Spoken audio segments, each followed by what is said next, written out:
Hello and assalamu alaikum everyone. A very warm welcome to the Strategic Business Leader webinar to success for June 2022 exams. I am your tutor Kashif Kamran.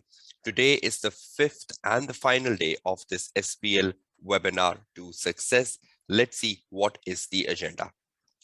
Now, the agenda of the fifth and the final day is to look at some reinforcement, which could be really important for all of you ahead of your exams coming next week. And more importantly, a holistic overview of SBL and some very, very important discussions, which at this point in time, when your exams are just a few days away, would really be beneficial. So we had practiced the September-December 21 paper, the practice platform, the do's and don'ts of the practice platform, how to write an answer, how to sync an answer, professional marks, technical marks, marking schemes. Everything has gone in the previous 3 days or 4 days of this webinar, but this is an important day as everything gets a reinforcement at this point in time. So welcome to the day 5, the final day of this SBL webinar to success. Let's start the proceeding and let's see what we need to discuss today.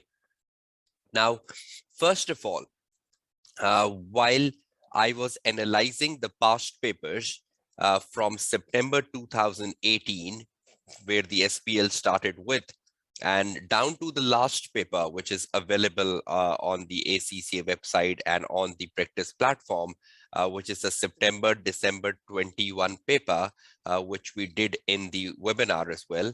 So from September 18 to December 21, when I was analyzing the past papers, I found that there are certain topics which are examined and examined more regularly than the other topics. And as a student, you should be familiar with what sort of topics have come in the past paper, and you should be taking this as a checklist, ensuring that you are sound on the topics which gets repetitive in SBL paper, or at least have a frequency of being tested more than any other topic in the SBL syllabus. So let's take a quick look at that list of important, not important topics, but more frequent topics, more frequently examined topics in the SBL paper since September 18 to December 21. You can look at that list in front of you. This is based upon the scan of the previous exam sittings. These are not important topics, right? Don't take them that way. Okay, that these are the topics which we expect coming next week in our exams. No, not at all. This is just a scan of the previous paper. And in that scan of the previous paper, this is the frequently asked topics. And again, if some topics are frequently asked, there is a chance, there is a probability that you might even find them in your exam paper as well, right? So let's take it that way. Let's look at the list on the left first. Key areas. Performance excellence has come, I think, once in past papers. Investment appraisal. Customer segmentation, we saw that coming in the December 21 paper in the webinar. Evaluating the strategies. I hope you know that SAF model, suitability, acceptability, and feasibility. Examiner might give you 2 strategic options, and you need to evaluate which of the strategic option is better for the company. So evaluating the strategy is another area which comes quite regular in the past paper. Then moving on, CBD, diversity. I even mentioned the article on the SBL website, which is about diversity. You should know diversity. You should know the benefits of diversity. You should know the importance of diversity to the boardroom, and so on and so forth. CBD, what are benefits of CBD to the board? What are importance of CBD to the board of directors? The continuing professional development. I hope you have an idea of that. Customer database management system has been in the past paper. Knowing about what is a customer database management system, what are benefits of a customer database management system, what sort of value can an organization get out of a customer database management system is like extremely important. Stakeholder assessment, knowing the from a case study, identifying the power and interest of a stakeholder, or from a case study, identifying what are the best ways to engage with a stakeholder. So first of all, identifying whether the stakeholder mentioned in the case is important. Is it a key player or is it a keep satisfied? What is the power? What is the interest? And then finding the best way to engage with them. The best way could be keep satisfied. The best way could be keep informed. So knowing about the Menlo metrics and linking that down to the case study. At times, the examiner has even asked for identifying the internal and external stakeholders of the company. That's pretty easier. So from a case study, identifying who are the internal stakeholders of the company and who are external stakeholders of the company. So stakeholder is an important, frequently asked topic in SPL. Project initiation document. That's extremely important. So knowing about PID, I hope you're all familiar with that. Project initiation document, and what are contents of the PID, what is in the PID, because you need to connect the PID with the case study. Not every attribute of PID will be available in the case study. Whichever attributes of PID is available, you will connect them with the case study. It's not necessarily producing a whole PID, which is useless. You will only utilize the PID, which is part and parcel of the case study. Yes, very good answer, Elana. So you will only connect the part of PID which is available in the case study, right? It's not like you put the whole PID.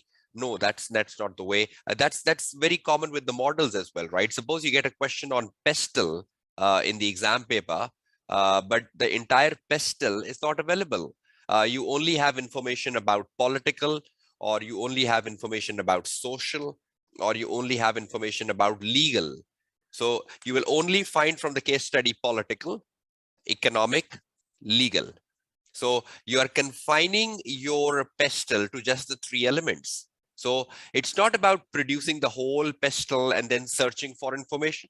It's about what information is given in the case study. And according to that, you will adapt the application of the model you are writing in the exam paper. And we'll come to the model discussion shortly, because model is a very major misconception among students ahead of their exams next week. So I'll be speaking more about models shortly. But project initiation document is another frequently asked area, and you should be having a good idea of that. Risk of that is such a big area, right? Risk, and that is such a frequently asked area. It's almost in every exam setting. You might find a rare miss that examiner is not asking you something about risk, but that's like a frequently asked area. Risk register, assessing the risk, uh, identifying the risk facing the company, assessing the risk, identifying the impact of the risk. Examiner asking you evaluate the risk given in the risk register. Your examiner asking you about risk management approach of the company. What is the risk management approach of the company? A lot of questions have come on risk, particularly the ways to mitigate risk, the TARA model, the transfer, acceptance, reduction, avoidance. Examiner normally asks you, what are strategies to mitigate risk? And you know there are 4 strategies to mitigate risk. Either you transfer, or you accept, or you reduce, or you avoid. And yes, very good. There's a 4-line of defense model as well, which I covered in my webinar, and it's on my YouTube channel as well, which was a syllabus change in September 21.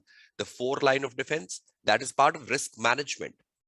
So if the examiner is asking you of a risk management system, then you can even relate that with the 4-line of defense model. An examiner might use this terminology somewhere in the future exam, 4-line of defense, and you should be familiar with that. So I hope you're all good enough on risk register, evaluating the risk, the strategies to mitigate risk, risk management approach of the company, identifying the risk from the case study, etc. Yes, there is no model on 4-line of defense, Wasim Mujtaba. 4-line of defense is a new syllabus edition since September 21 exam, but examining team has not yet written an article. And that was the reason I covered it on my YouTube channel a couple of months ago. And I did emphasize on that, or did reinforce that in my webinar, right? So I hope you all got to know about that video on my YouTube channel, which I reinforced in the previous days of the webinar. But again, there is no examining article yet on the topic 4 line of defense, but that's an addition you should all be knowing. I hope you are clear with that, Wasim Mushtaba.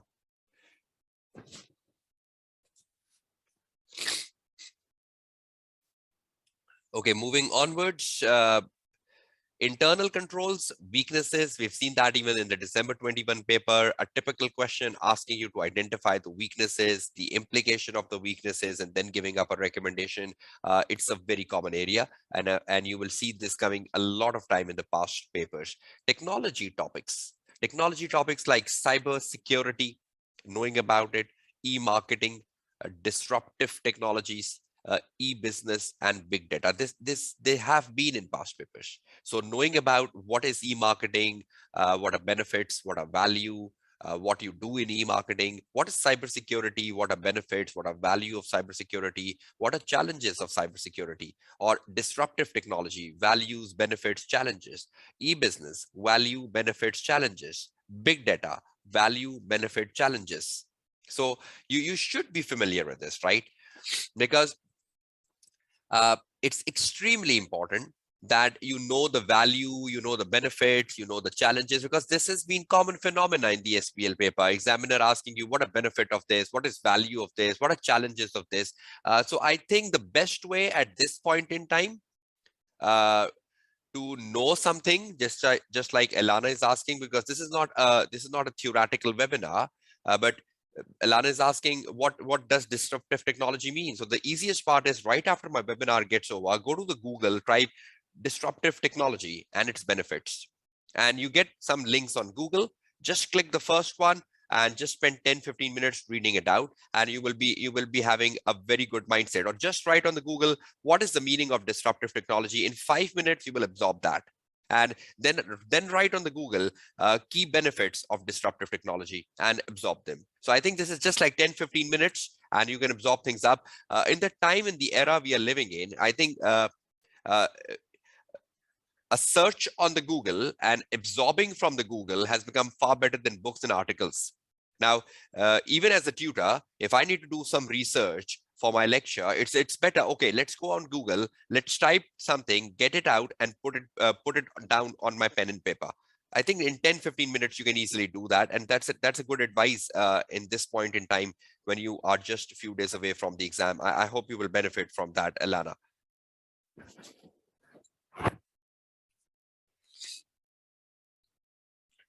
Okay, moving further, there is another topic which comes quite regular, that is integrated reporting, and knowing about the benefit, knowing about the importance of integrated reporting to an organization, or knowing about the scope of integrated reporting, knowing about the 6 capitals of integrated reporting, and connecting the 6 capitals with the case study and the information in the case study. Macro environment analysis, PESTEL, has come so much time in the past paper. Examiner loved that topic. External environmental analysis or macro environmental analysis, which is primarily the PESTEL model. National environmental analysis, then the competitive advantage, the national competitive advantage. I hope you're familiar with that. The Porter Diamond. The Porter Diamond has come a couple of times in the past paper, right? So knowing about the Porter Diamond, national environmental analysis, the national advantage, that is very important. So PESTEL is also important. The Porter Diamond is also very important. So these are some key areas based upon the scan of the past paper. So you should be familiar with that. Again, there is an electricity breakdown. So I'll resume right after the electricity comes back. Goodbye.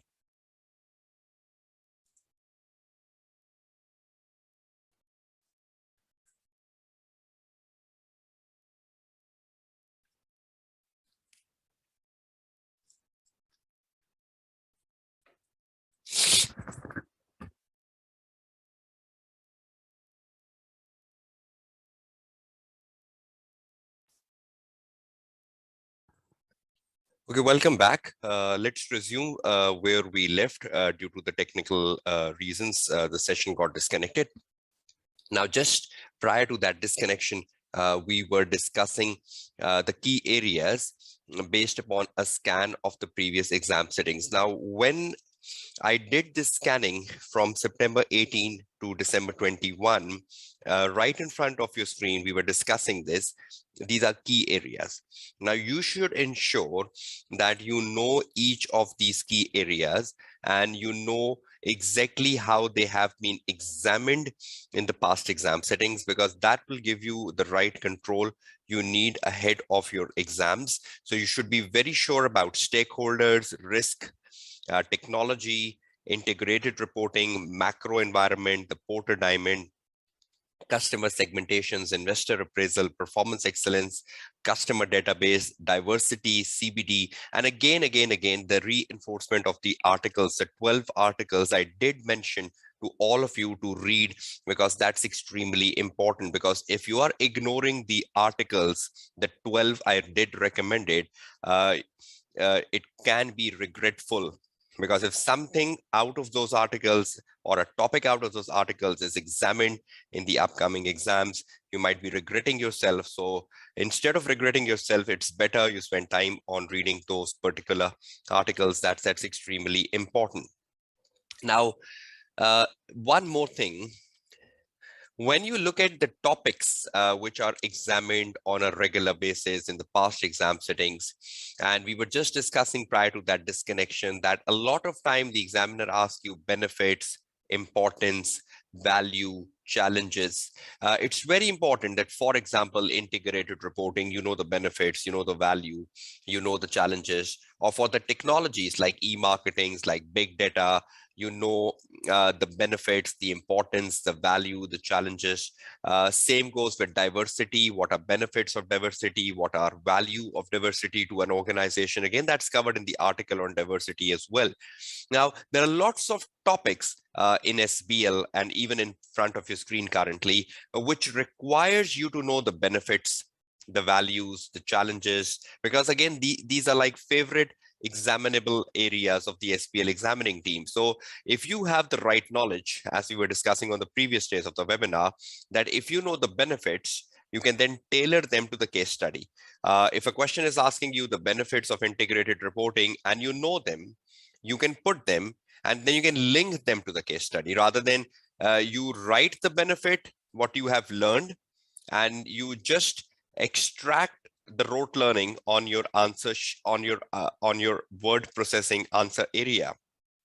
So it's extremely important that you know the benefits, you know the importance, you know the challenges, and then you relate them to the case study. Then you sync them with a case study, or then you ensure that you have absorbed the case study when you're writing the benefits or importance or challenges, etc. So these are core areas, these are repetitive areas, these are important areas, these are frequently examinable areas, and you should ensure that you know each one of them currently on your screen, because that would be extremely important.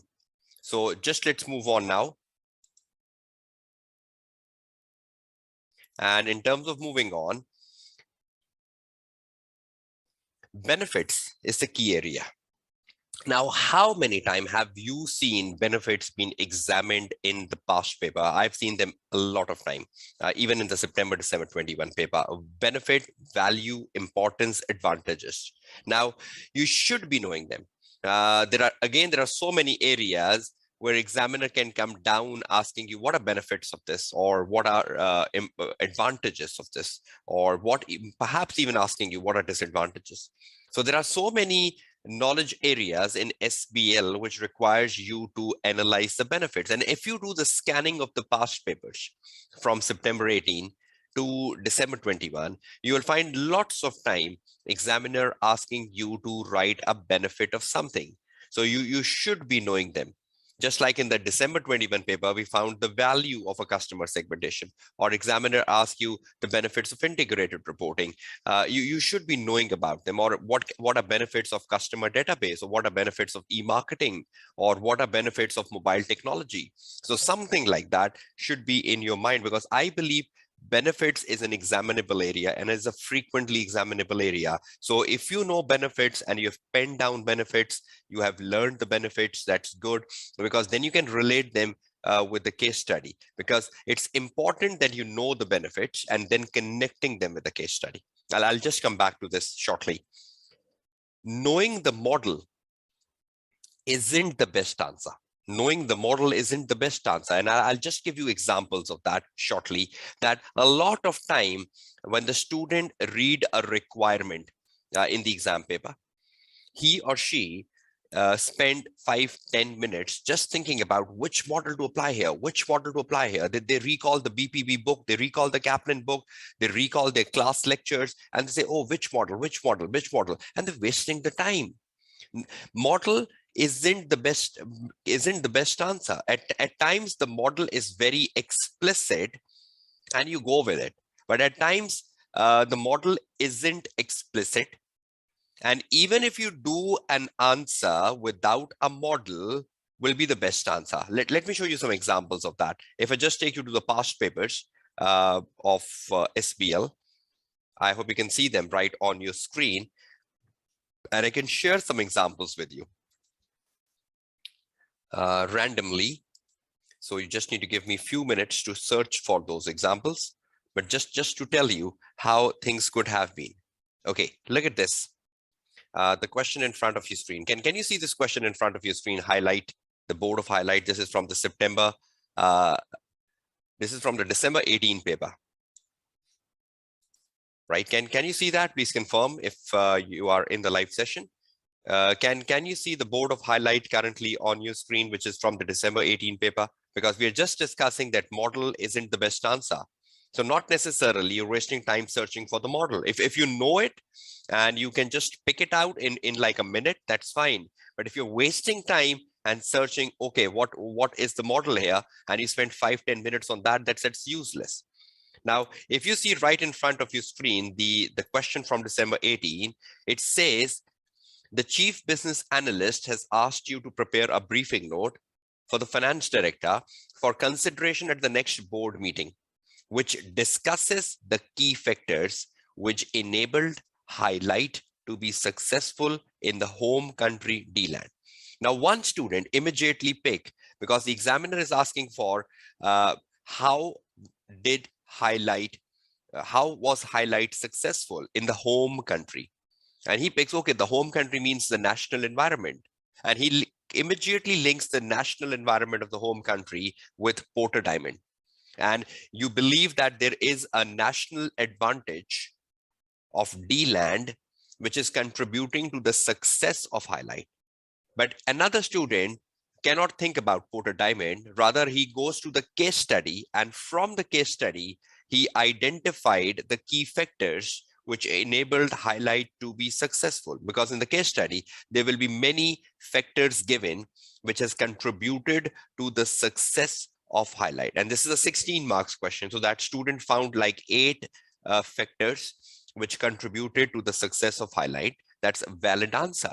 And another student relate this with the Porter Diamond, because he immediately clicked that because we're talking about a country, that means a national competitive advantage. Okay, that's Porter Diamond. Now, again, the student who is answering without Porter Diamond is also giving a valid answer, because you're focusing on the key factors and those key factors which are given in the case study. And the other student is linking that with the model. But that is the wording of the examiner, that model isn't the best answer. So you cannot just spend time forcefully, because there are so many questions where model cannot be applied and students still search for models. Now, the question in front of your screen can be done with model, can be done without model. But the students are obsessed even searching for models in a question where model is irrelevant. So please come out of that psyche that you need to forcefully apply a model, or as if whatever the examiner is asking is linked with a model. Not necessarily. Let me give you some more examples here. I need to discuss something very important with you shortly, and that's extremely important, because there are a lot of time the students go searching with models, and models may not be the best answer. Okay, just let me show you a question. I'm just missing on it, where I can just relate that again, that model isn't the best answer.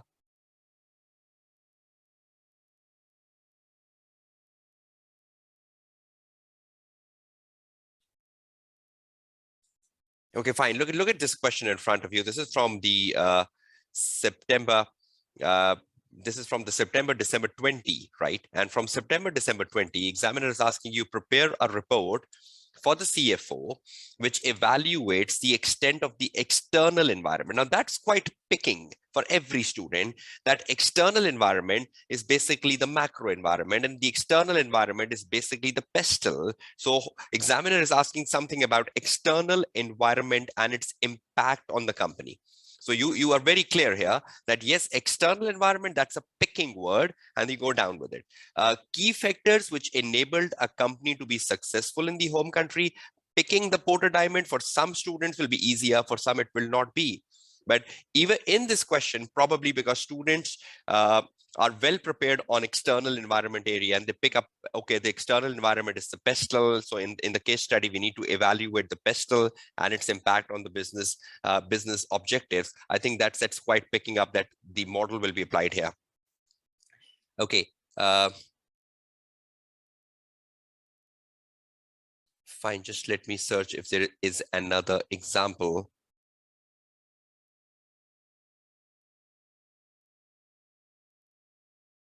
Where we can relate things with.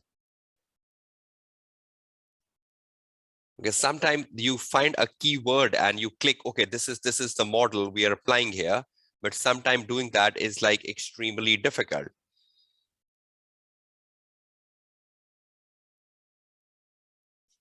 Look at this question in front of you. This is from the September December 19 paper. And in this September December 19 paper,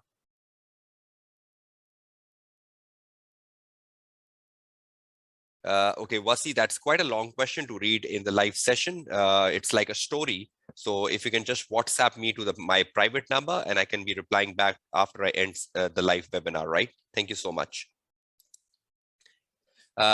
Now, when you look at a question like such on screen, which is from the September December 19 paper, the question number 1, which asks you, the sales director has asked you to provide a set of notes to accompany the presentation. So you need to develop the notes to accompany the presentation he has prepared for the board, which discusses how the sales development strategy he has proposed will assist the company in achieving aims. Now, in the case study, the sales director has proposed some sales development strategies, and you need to evaluate those sales development strategies given by the sales director, and how will they assist in achieving a strategic aim. Now, again, if you start thinking about a model here, you might come down to a model. But again, right in this question, even if you think about, okay, I'll go to the sales strategy given by the director,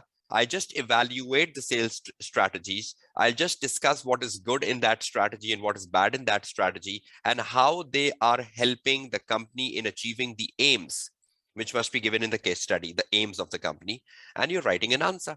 So the strategies are given. You need to evaluate the strategies, and you need to think how the strategy is contributing to the achieving of the aims. So you are critical in discussing how the strategies proposed by the sales director is converting to the strategic aims of the company. Again, a lot of time the students spend thinking about a model when you can write a journal answer, linking that to the case study and getting out of it. So I hope you start taking this in control, that knowing the model isn't the best answer. Or a lot of times the student just forcefully try to connect a model when model is not applicable and model is not relevant. And at times you even apply a wrong model. So if you are very sure and like instantly or spontaneously, when you're reading a question, a model strikes your mind and you think, oh, this is the model because I can pick up the keyword here, then go with it. But if you are not, then don't waste time. Just try to produce an answer by looking at the requirement, understanding the requirement, and connecting that with the case study. I hope you are fine with this understanding here. Now, something which is extremely important. While I was looking at some important areas which have come in the past paper, I normally get this feedback from students in every exam sitting. And when I even evaluate the paper myself, when it's available on the ACCA website, I do agree with that student comment that a lot of time, the SBL paper is very generic, or in the SBL paper, you don't see the topics which you have prepared. Now, you spend a lot of time preparing topics like governance and risk and internal controls and technology and financial performance, etc., or strategy. But when you get to the actual paper, or when you look at the actual paper and you look at the 100 marks requirement, you might not find something you've prepared. And this happens quite common in the SPL paper. You might not find e-marketing, you might not find risk, you might not find strategies, you might not find Porter Diamond, you might not find the pestle, you might not find something integrated reporting or something like stakeholder, something like Menlo, etc. And you say, oh, what's the sense of preparing them when they're not coming to the exam paper? And this happens a lot of time in exam paper. And there are so many questions in an SBL exam paper, in every exam setting, which relates with common sense, Just let me give you an examples of that. We were doing the September-December 21 paper, right? In the previous days. And we did the task 4 from the September-December 21 paper, which was asking us to evaluate the implication of the weaknesses identified and give a recommendation. Now tell me, what sort of preparation you need for this topic? What sort of preparation you need for a topic like internal control weaknesses? Alana is already on the track. What sort of preparation you need for a topic internal control weaknesses? Nothing, zero preparation. Because you go to the exam hall, the question will give you the weaknesses. You need to read the weaknesses and you need to think, okay, what's the implication of it and what's the recommendation? Can you go prepared for a topic like internal control weaknesses? Can you rote learn weaknesses? No, not at all. You don't need any preparation for that. Just let me give you some more examples apart from the September-December 21 paper. Okay, let's go back to the PDF file. I hope you can all see that in front of your screen.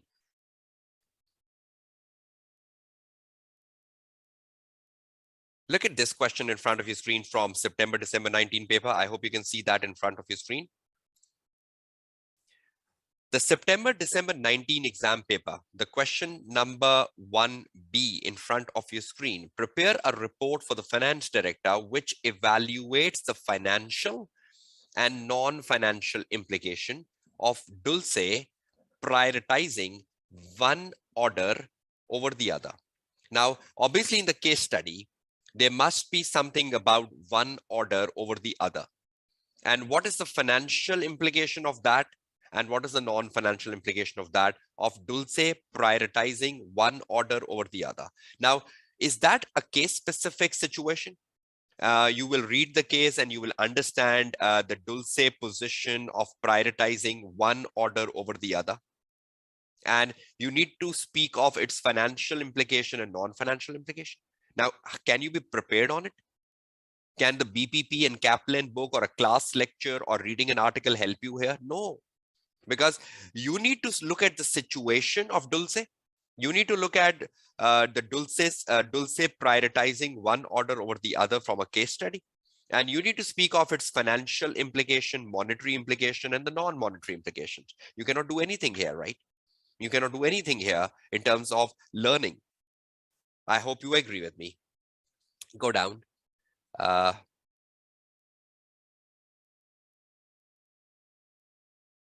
Look at this question. Sometimes you pick the topic.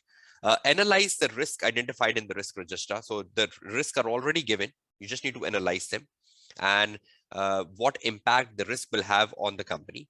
Recommend a mitigating activity. Now, you know the mitigating activities are transfer, acceptance, reduction, avoidance, but you need to link them with a case study, right? So at least in this question, you can pick, okay, the examiner is asking the application of the TARA model, or the examiner is asking us to analyze the risk in terms of the likelihood and impact. So at least the topic is pickable here, right? But sometimes like financial and non-financial implications of one order over the other, can you pick from which topic it is from? No, it's just like a journal answer. Okay, then let me show you something more. which is a very good question, which came somewhere in the past paper. I just need to pick that up to show you that you. Okay, look at this question in front of your screen. This is from the June 19 exams, the March-June 19 exam. I hope you can see that in front of your screen. Question number 2. Question number 2B. Question number 2B of the March-June 19 exam. I hope you can see that. I'm just reading the question. It says, evaluate the strategic and the ethical implication. Strategic means something which relates with your future, something which relates with your profitability, something which relates with your market share, something which relates with your reputation. Strategic, right? Strategic. Evaluate the strategic and ethical implications to smartwear of the planned shop closure in Nooria and withdrawal from Centrum. So the business is closing shops in Nooria, a place, and they're withdrawing from another place, Centrum. So that's like a strategy of the business that they want to close some shops in Nooria and they want to exit from Centrum. Now, you need to think about what are implications of closure in Nooria and what are implications of withdrawal from Centrum. Is that like a case study situation? In the case, they might be telling you why are they closing in Nooria or why are they withdrawing from Centrum? They must have given their justification. Now, you need to think about the decision has been taken. The decision has been taken, right? Now, what is the implication of this decision on your strategic objectives, on your future, on the future of smartwear? How will this affect the future of smartwear, positively or negatively? And what are ethical implications? Again, can I be prepared about ethical implications? Because if there is an ethical implication of the closure, it must be given in the case study, right? It must be given in the case study, exactly, like loss of jobs. But again, can I be prepared with ethical implications from BPP and Kaplan? No. I need to think in the exam context there and then. And the student perspective that the SBL paper at times or most of the time is very journal, and whatever we have learned never comes in the exam paper is quite true, is rather absolutely true, because even when I analyze the paper, I believe, okay, what's the sense of preparing? Because everything is so natural in the exam paper and it relates to the case study. Do you agree with my point of view here?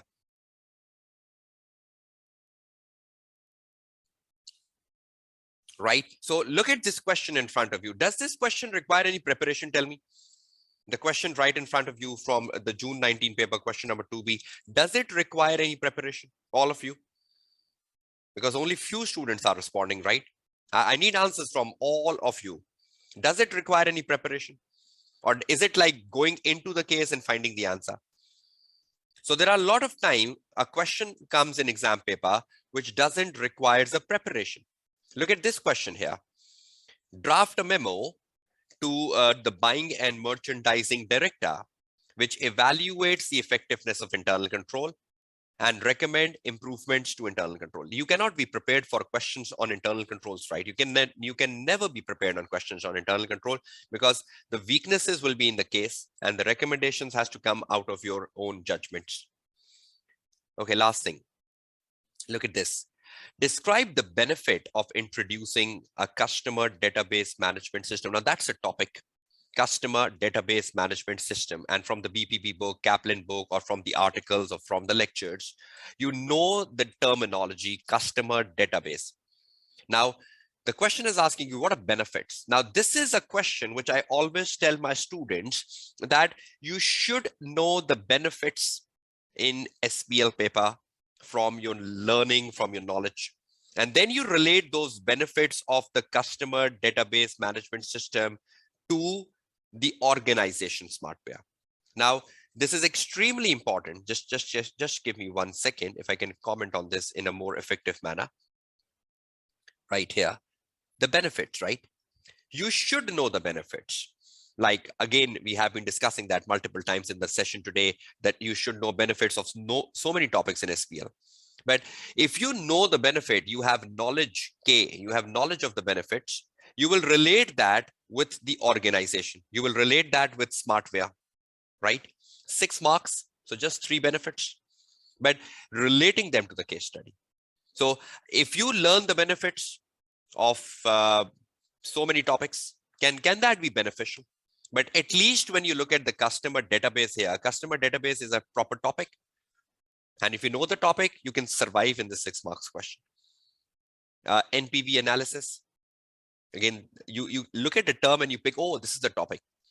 But tell me, strategic and ethical implication, what topic? Financial and non-financial implication, what topic? So at times you find 50%, 60% of the SBL paper where judging a topic, clicking a topic, relating it with a model is useless. Agree, disagree? All of you. I need answers from all of you because some are silent participants. If you're a silent participant, then what's the sense of taking a live webinar? I hope you agree. At times, 50 to 60% of the paper, and at times even more than that, is journal. You cannot relate this with it. You cannot relate that with the topic. But what is the concluding point here, all of you? The success in SBL lies in reading, understanding the case study, and extracting an answer out of it. I hope you agree with that statement as well. The success in SBL lies in reading the case study, extracting the answer from the case study, and getting success. You cannot go to SBL exam paper assuring yourself that whatever I have learned will come in the paper. No, never. You will get journal things. Strategic business leader is all here in the mind. You need to take judgments. You need to exercise judgments right in the context of the exam paper, and questions can be journal questions. You cannot say, oh, this has come from syllabus area C. This has come from syllabus area B. This has come from syllabus area F. No, not at all. I hope you're sound and clear on this. Just one last example and moving out of it.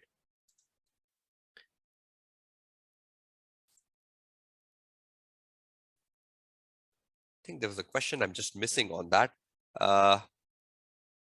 which was a very good question. And yes, I found it. This is from the March 20 paper. Can you see this paper? Can you see this question number 3 in front of you? Question number 3 from the March 20 paper. Can this be seen at your side? Okay, great. Now listen to me carefully. You go to the exam hall, right? And you get a question as big as 10 marks here. And another 10 marks here, right? And you have 3 professional marks. So that's like a 23 marks question. And just look at it, that you will be amazed that this 23% of the paper, just one question in front of you, doesn't relate to the topic, it relates to the case study. Just let me read it out for you. I'm reading the opening paragraph. The chief executive officer believes that TT for you, which is a company, current structure will have to change if TT for you is to introduce the new MIO-bed approach to client relationship successfully. Now, if they need to introduce a new approach, will this approach be given in the case study? Will the examiner be explaining to you this approach, that if TT for you is to introduce a new MIO-bed approach to client relationship, right? So this approach, what that approach is, we don't know. At least I don't know. But when I read the case, I'll come across to know, okay, this is the approach to the client relationship. The chief executive officer knows that she must take ownership of this transformation.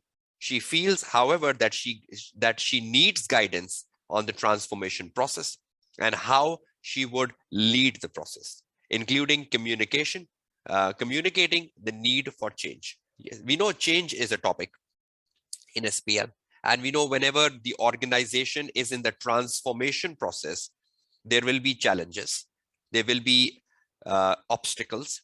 Some employees will not like the change, some will like the change. So guiding the employees, facilitating the employees, ensuring that every employee likes the change, you sell the change. And there are so many ways to sell the change, right? I hope you know this topic, right?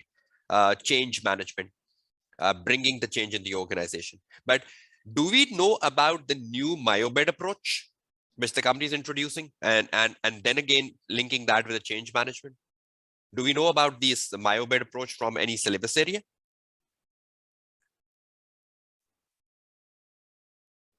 No. So will that be in the case study? Now let's look at the requirement.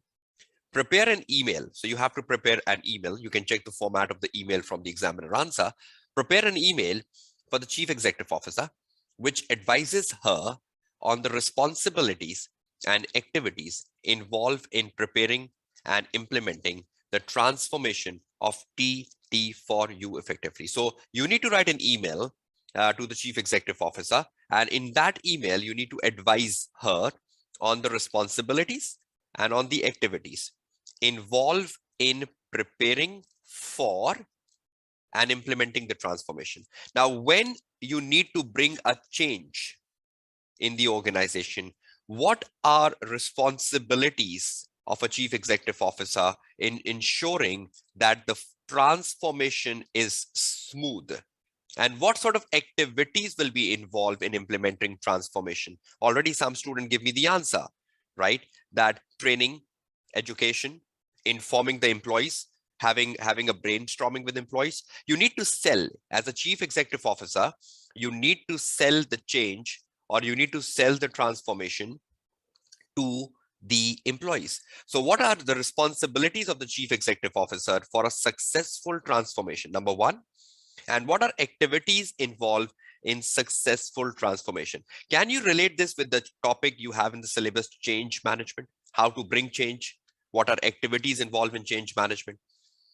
Can the part A relatable to some sort of a case study, some sort of a knowledge topic?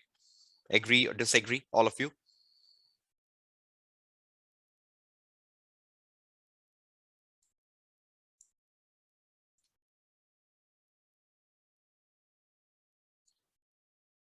So the first part at least relates with change management. When you look at this word transformation right here, transformation means change, right? And what are the responsibility of a chief executive officer for change management, or what are activities involved in change management? So I think the first part is more relatable to a syllabus area, right? Some sort, right? But look at the second part, which is another 10 marks question. Prepare a letter. Now you have to prepare a letter to all employees, because you want to guide employees about the change, which will be signed by the chief executive officer, explaining, again, know the letter format from the examiner answer. If you don't know it, probably you will be at this point in time when exams are just few days away. So you need to prepare a letter explaining what the benefits of implementing the new MyoBed approach for the company and for the employees. Now, what is a MyoBed approach? I don't know. I have to read the case. When I read the case, I will come across, okay, these are the benefits. In the context of the case, I have to judge what are benefits of this approach for the company and for the employees. Now, can I know the benefits from the book? No, because this is something given in the case study. I can know the benefits of integrated reporting. I can know the benefits of mobile technology. I can know the benefits of e-marketing, because these are topics. But can I know the benefit of an approach given in the case study? No, because this approach is explained in the case study. I have to read it. I need to think about the benefits. Are you clear? Are you agree with me? So benefits of implementing the new approach, the MyoBed approach for the company and its employee. So the benefits has to come out of the case study. I cannot be prepared for it. The second, the main changes to the team structure. What sort of changes you need to make to the team structure, and what sort of changes you need to make to the behaviors below the board level. Now that below the board level means your technical management, right? Your senior managers, your chief executive officer, because under the board, you need to think about which management is under the board.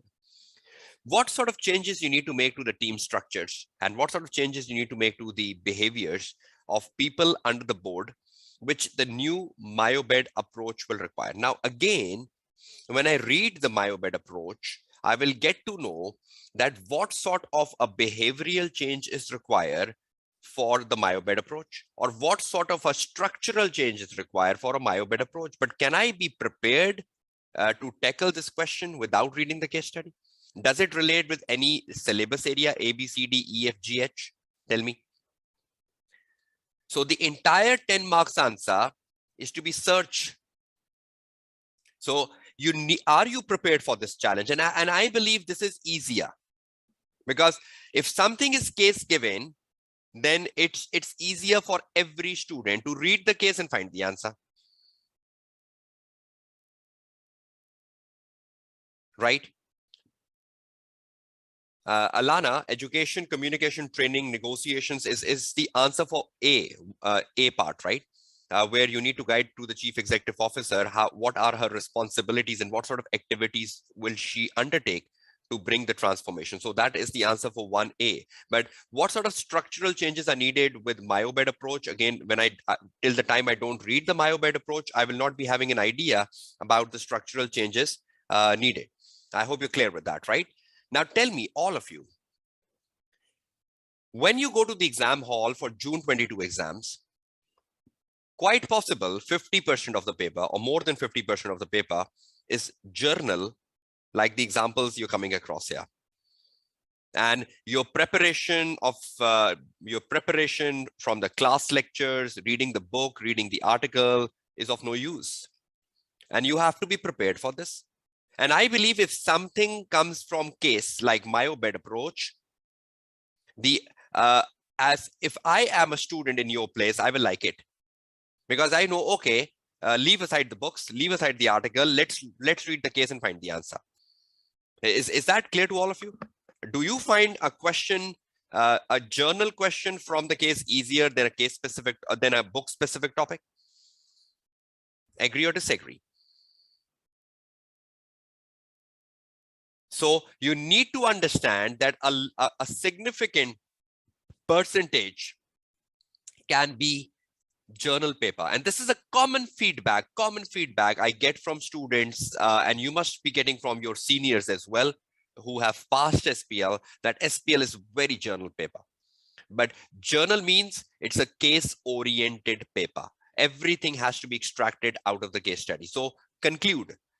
Sometime when you're reading a requirement in SBL, you immediately pick, oh, this is from a topic, customer database. Oh, this is from a topic, change management. But sometimes you're reading a case and you say, oh, which topic? Now, at that point in time, leave the topic, stop thinking about the topic, stop thinking about the model, just see what the examiner is asking, read the case and find the answer. Are you clear with this, all of you? So are you prepared for the challenges of finding something which is not in syllabus area A, B, C, D, E, F, but something that relates with the strategic business leader taking judgments, taking decision? A strategic business leader cannot be prepared, right, for everything. A good strategic business leader is the one who takes decisions in emergency situations, in dramatic situations, in abnormal situations, right? For a strategic business leader, nothing is smooth.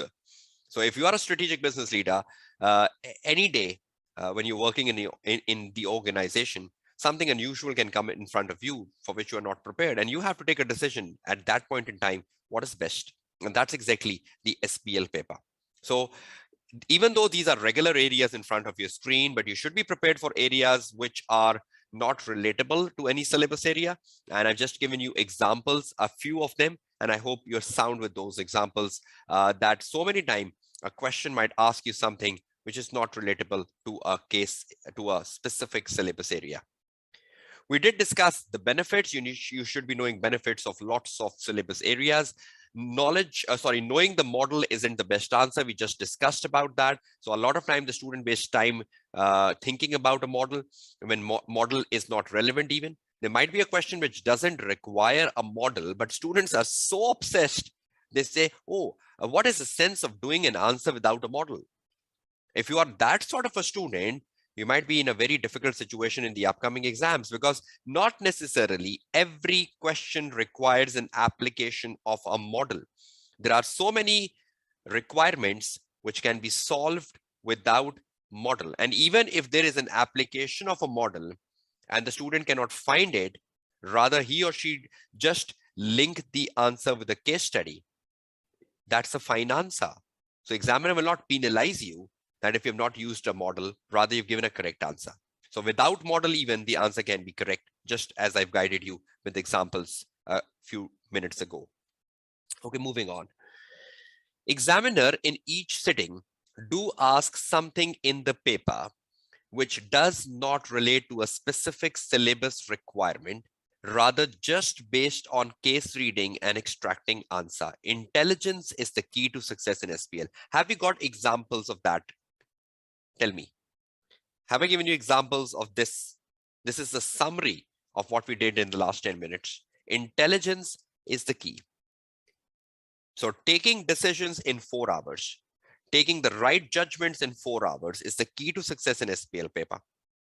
So examiner might ask you something which is not relatable to models, theories, syllabus area A, B, C, D, E, F, G, H, but it relates with your intelligence and case study. And any student who survives this will be successful. And any student who comes under panic, stress, depression, demotivation, and you say, oh, I could not understand this. Perhaps you're going towards failure. Next, the Dr. Dinu 100 series document, which I shared with you in the Google Drive on the day one, I hope you all have that, is a best revision document few days before exams, even benefits, even advantages, even challenges. I think Dr. Dinu has covered the crux of every topic. How many of you are on Dr. Dinu series document? How many of you are utilizing it every day? Can you confirm that? Is anyone spending time on it, utilizing it? Because I think that's the best summary of taking holistic control of SBL, of taking command on SBL, because I did recommend it some pages to be read. And those pages are wonderful summary of your SBL paper. Okay, okay, almost every student is saying they are utilizing. So at least my message has been disseminated and my message has been reinforced among all of you, which is wonderful. So one source at this point, when your exams are just few days away, is not books, is Dr. Dinu 100 series and the 12 articles I recommended, right? That is the knowledge. So Dr. Dinu 100 series and the 12 articles. I hope you all know that. The 12 articles covered in the previous days of the webinar is extremely important at this point in time. And you're just going over past papers, just like we did in the session today, that you open a past paper, read a requirement and think, do I know this requirement? I think reading the requirements, breaking the requirements, understanding the requirements, thinking which model is to be applied here, or thinking which syllabus area it relates with, or thinking, is it a journal question relatable to the case? I think if you can do that in the next few days, will give you a lot of confidence. Agree, disagree? If you can just study the past papers, if you can just study the task, And if you think there is something case specific, like the myobed approach, solve that answer. If you think something has come out of the syllabus areas, solve that answer so that you get connected with the case study and you start building up your intelligence few days before your exam paper. So will you just read through the past papers, all of you? Will you just read through the past papers as I was just reading short time ago? Just open a past paper, read the requirements and think, okay, which model, which theory, out of the syllabus area, in the syllabus area, in the case, out of the case. Can you do such sort of analysis? Will that be good for you? So I think at this point in time, you can solve past papers. Suppose there is a requirement you're reading at home and you believe, oh, this is a very challenging requirement, solve that. But when you read a requirement and you think, okay, I know how to write an answer and I know what is the answer, leave that. So in 100 marks paper, you might be solving 50% of the paper at home, right? The mock exam, which is published by ACCA on the portal, you have to do it in full, right? So once you understand what I have just guided you today, I think on Sunday, you should do your mock exam, which is uploaded by ACCA on the portal, the practice platform. So you do that. And you do that in the same way as I've guided you today. Try to identify the journal topics, try to identify the specific topics, try to read the requirement, break the requirement, professional marks, technical marks, and you will be in a far better position. So do the mock exercise on Sunday and do it in the way as guided in the webinar. So to get the maximum benefit ahead of your exam papers. Okay, moving on. Ignoring reading examiner articles can be regretful. I did demonstrated that when we were looking in the December 21 paper, customer segmentation, and everything asked for in the customer segmentation question was from the examiner article. And that is the reason I recommended you all to read the 12 articles, because I cannot expect that my students come into a situation in the exam hall when they regret themselves. So ignorance can be risky, right? So please ensure that you have read the 12 articles which I did recommended you. How many of you have gone with all the 12 articles so far, or like 7 to 8 of them? Just confirm that.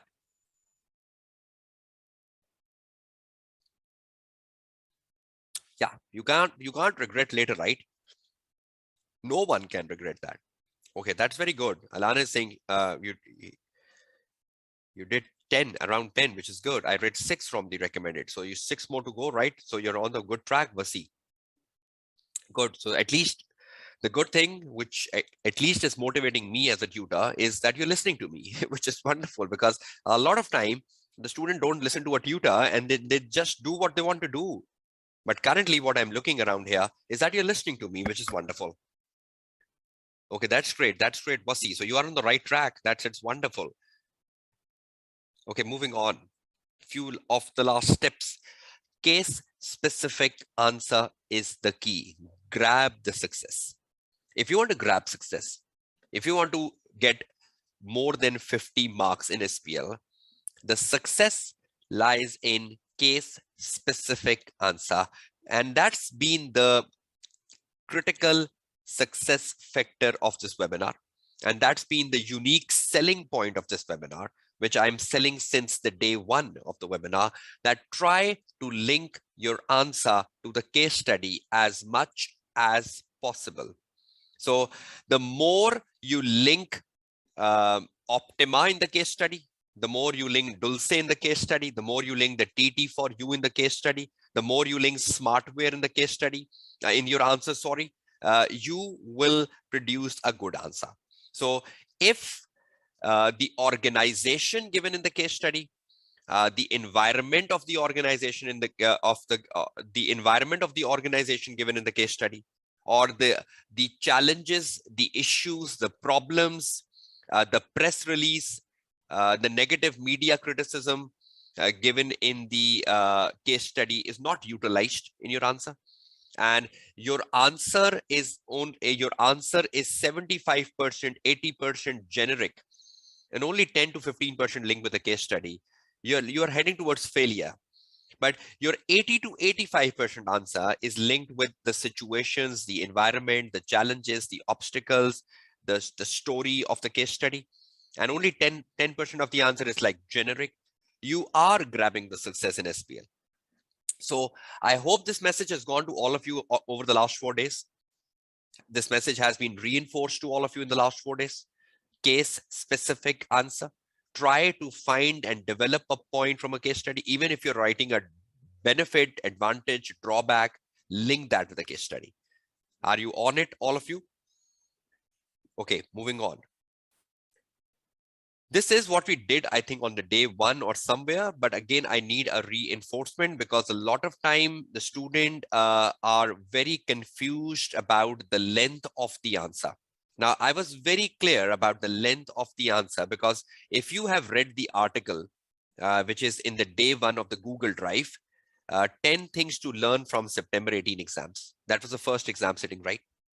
And the examining team mentioned in that article 10 things to learn from September 18 exam. And repeatedly, the examining team has mentioned that in the examiner report, that the maximum length of a point or the maximum length of a paragraph in SBL, which fetch 2 marks, is maximum 4 sentences long. So in like 4 sentences, you develop the point, maximum. But if the examiner is saying, like if sometime you find examiner saying, communicate concisely, you need to demonstrate the communication skill in communicating concisely to the board. Now, when you're concisely communicating to the board, you can drop the length of a paragraph to like 2 sentences or max 3 sentences. So there is a reduction in the content you are writing. So what is the length of one paragraph? And again, sentence means where you put a full stop, just like you see the screen in front of you. My full stop is coming right here. So that is 1 sentence. So sometimes the sentence is a bit longer because you put a full stop very later. But wherever you put a full stop becomes 1 sentence. Now look at this bullets in front of your screen for a reinforcement. For the strategic professional exams, it is not always possible to publish suggested answers, which comprehensively cover all the points. See, examiner is telling this. Examiner is saying, even when the examining team writes an answer, that answer cannot include everything. Credit will be given to candidates for the points not included in the suggested answer, but which nevertheless are relevant to the requirement. So examiner answer is not the best idealization. And you say, okay, whatever examiner has written, my answer should 100% match the examiner answer. Never, never, never. Because examiner is saying even in the examiner answer, there might be many points which are ignored and it's not possible to write every point. But if a student writes a point which is not in the examiner answer, and that's well justified in the context of the case because case specific answer holds the key to success, you will be rewarded for that. Number 1, I hope that motivates you. Number 2, motivation. In addition, in this integrated case study exam, candidates may reintroduce a point made in other questions or parts of question as long they are made in specific context. Suppose there was a point in the case study which you utilized when you were answering the task 1A. But later, when you were in the task 4B, you reutilize the point in a different manner. So there was one point, suppose there is a point about myobed approach, but you did utilize the point about the myobed approach when you were doing the task relating to the myobed approach as we discussed today. But the point relating to the myobed approach, which you have already utilized in the answer of the myobed approach, later in another requirement, you think that this point needs to be addressed again in a different context. So you can reintroduce the points back again in your answer in a different context or in a different perspective. Is that clear to all of you? Because it's an integrated case study, right? It's an integrated case study. So one point can have different perspective. So you might be looking at one point from a myobed approach, or you can be looking at the same point from a technological approach. There can be different perspective of looking at one point, right? So examiner is saying you can reintroduce the points. Next, the suggested answer presented in the model answer inevitably give much more detail than would be expected from most student under exam condition. This is the best line I have always liked from examiner answer, that the answers are lengthier than the one expected from the student because examiner himself guide that the maximum length of one paragraph is 3 to 4 sentences long. So if I'm writing 3 benefits for 6 marks, the maximum length of my answer would be like 12 sentences, 10 sentences, and I wrap up my answer for 3 benefits. But when you look at the examiner 3 benefits, it might be 20, 25 sentences long. I'm not expected to write that.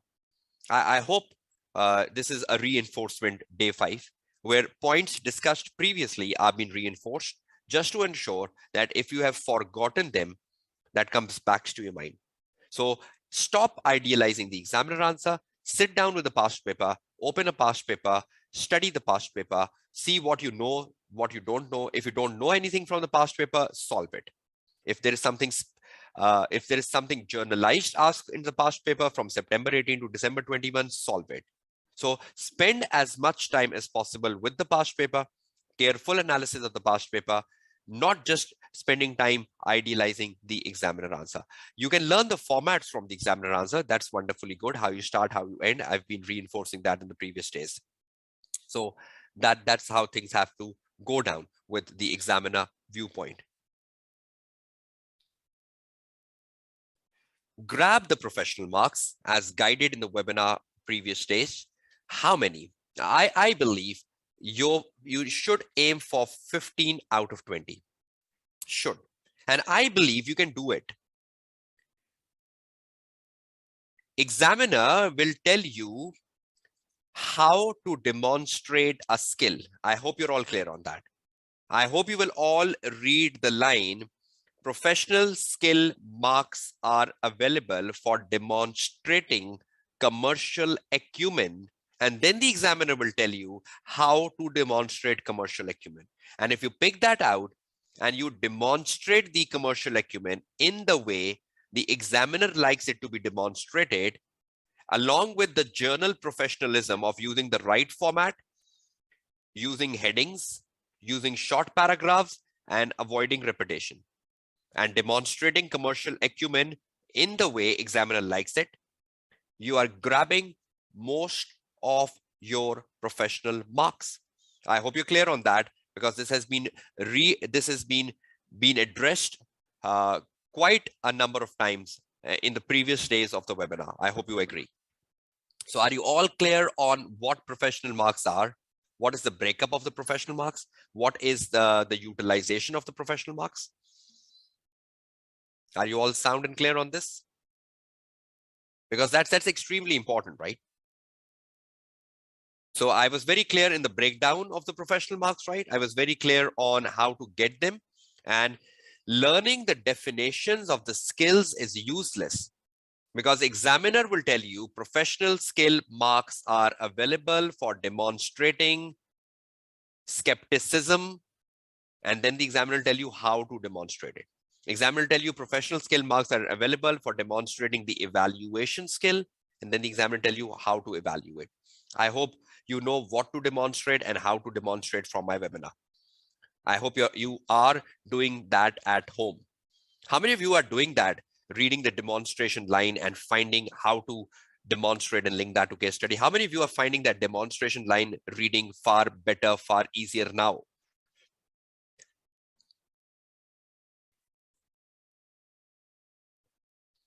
How many feel better with professional marks after this webinar? And you're finding that reading of the demonstration line very effective?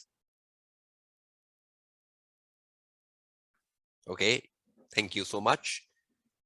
The students replying with, okay, that's great, that's great. Thank you so much, all of you, for finding that effective, because again, the purpose of webinar is to satisfy you as stakeholders, because currently you are keep satisfied for me as a stakeholder in Menlo Metrics, and I need to assure that you do get that satisfaction level with this webinar ending today. Okay, that's great. That's great. So professional marks aim at 15, because if you're aiming at 15 professional marks, you need 50 to pass the SBL paper. And in that 50, if 15 is coming from professional marks, then the technical marks gets to 35. I'm just looking at 50, right? But if you think about like if you idealize professional marks like 5 out of 20, 6 out of 20, 7 out of 20, I think the risk of failure goes up. But with your professional marks rising in like 13, 14, 15, something like that, your chance of success is rising in SBL. So please ensure you're grabbing the professional marks as much as possible. The key to success is your investment in the first 60 minutes of your exam time in terms of reading and planning the answer. So any student who do this investment, you will get return.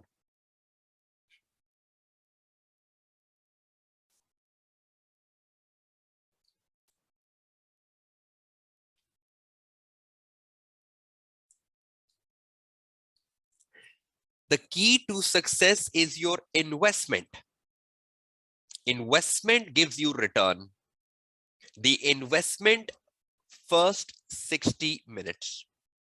Now, in the first 60 minutes, if you read the task, you understand the task, you broke the task, you know how many things to write, you know what to demonstrate, you have put the task on the response options, you have read the case study, you have copied and pasted the exhibits into your requirements. I've demonstrated all that, right, on the day 3 and day 4. And in 1 hour, if your response option is ready with the task, professional marks, and the dumping of the information from the exhibits as demonstrated on day 2, day 3, day 4, you have invested rightly. And if first 1 hour is invested rightly with retention, copy pasting, the remaining 3 hours give you the return in terms of a quality answer. This is the return of your investment. But if the first 1 hour was haphazard, confused, full of stress, full of panic, not copy pasting, not annotating, just reading, and after 1 hour you say, oh, what I read. After 1 hour you say, oh, what I have to do. Imagine the situation yourself. But after 1 hour you say, oh, let's now put everything off. Let's open my word processor and let's type answer. And for the remaining 3 hours, I'm typing, copy paste, looking at the information on the screen, copy paste it, and any unleft information is deleted. So I keep deleting anything which I'm not using. And 3 hours later, you're producing the best answer. Did I demonstrated this exercise on day 2, day 3, day 4 of going with the practice platform, copy pasting, every such technique has gone to the webinar? I hope you're utilizing that, right? So the key to success is the investment in the first 60 minutes of your exam time. How many of you hold this investment as critical? How many of you hold this investment as critical?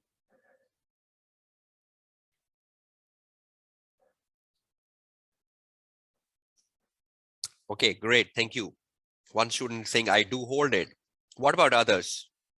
Some students are very lazy, right, in responding. Okay. Another student saying, I do. Okay, moving on to the last things.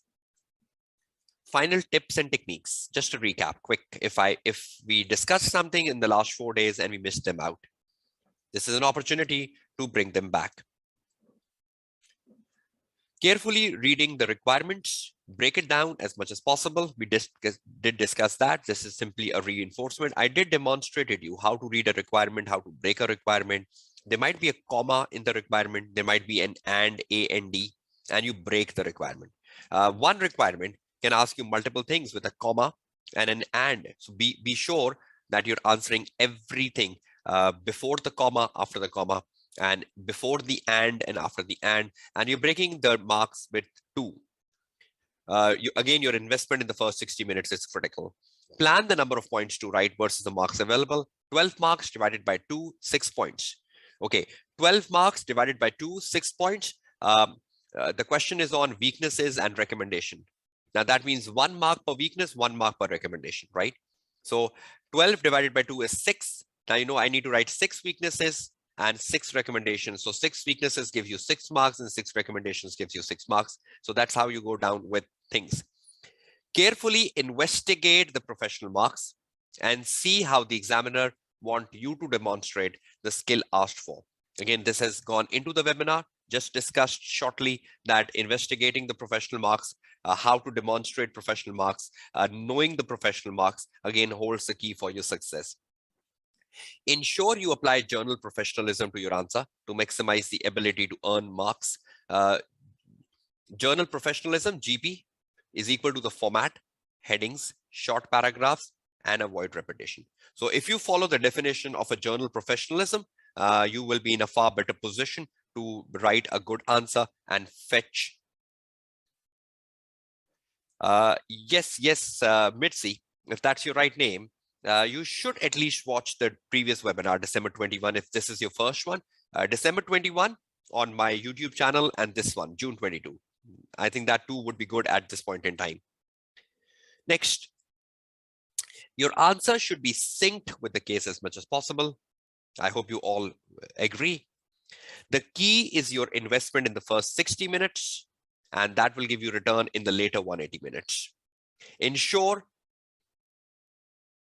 you are well versed with the computer skills of using the platform and its features and commands ahead of your exam. You know how to use the features and commands, and you are technically sound on that.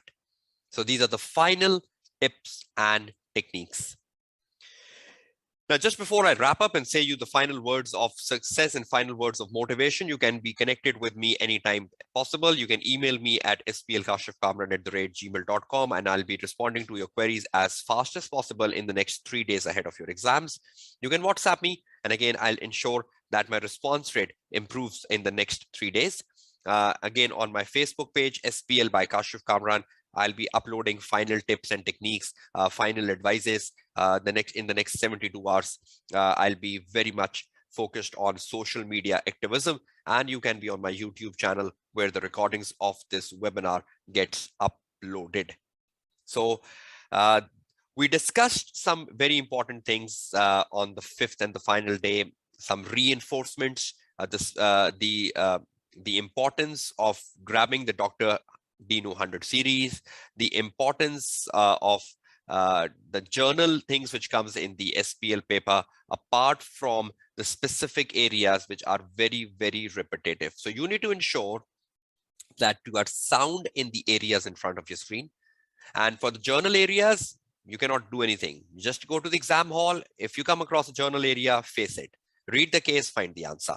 But these are the areas where you should be stronger at. Knowing the benefits, knowing the importance, knowing the challenges is very, very important. And ensuring the risk topic is taken in control, which is quite repetitive.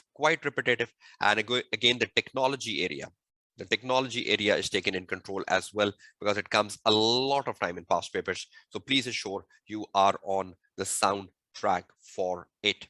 Now, if you had a question in the webinar today, I think Vasi had a question, but that was quite lengthy, so I couldn't answer it. But I did mention Vasi to drop me a message on my WhatsApp so I can respond. I can read and respond properly, because that will take time to read that long message, and I'll be responding. So that is it then from the day 5 of the webinar. Again, the webinars are built up as an exercise to fine-tune students, to motivate students, to give them the right techniques, to give them the reinforcement. If they are off track, bring them on track. If they're doing something wrong, tell them to do something right. The purpose of the webinar is not to deliver a lecture, not to deliver a theoretical aspect. The purpose of the webinar is, again, fine-tuning, so SPL starts looking better to you. And I believe this objective has been achieved, if you agree with me, that you must have started looking at SBL a bit more different, in a bit more different manner than might be you are looking at it 5 days ago, 6 days ago when we started the webinar. And you must have found some good things which you will take from this webinar and implement them. So have you found some good things over the last 5 days of this webinar, which you believe, yes, we got something very good and we are implementing it?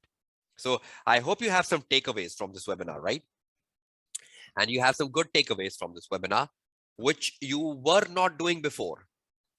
And you must have regretted if you have not watched the webinar, right?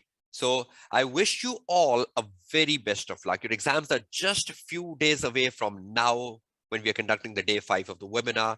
But I hope the next 4 days are crucial to sit down with past papers, analyzing them, just sitting down with the revision from the Dr. Dino series. And I think that is it.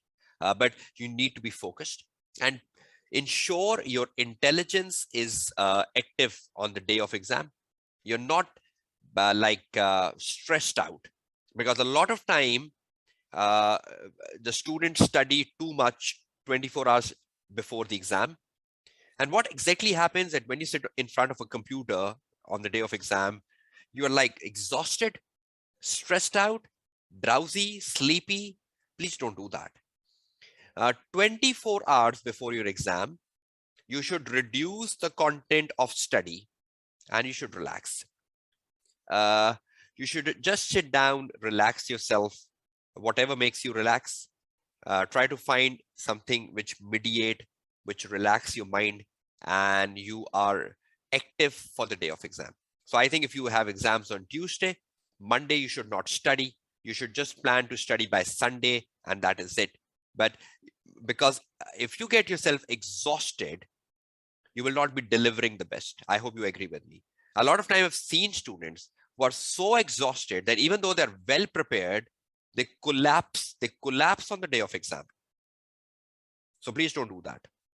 So again, best of luck for your upcoming exams, and my prayers, my well wishes are all with you, and I will be looking forward for the feedback of your June 22 exams on Tuesday, right? When you come out of the exam hall and share the feedback, what comes in the paper and what not, and how well handled the paper was. So best of luck, and keep in touch, and I will be in touch with you as well. Best wishes. My prayers are with you all. Study effectively, stay focused, be determined, and that is it. So the webinar to success for SBL June 22 exams is getting over. I'm Kashif Kamran, your tutor, signing off, and goodbye and Allah Hafiz. Thank you so very much, all of you, for the admirations, and thank you so very much for participating in this live webinar. Take care, Allah Hafiz, and goodbye.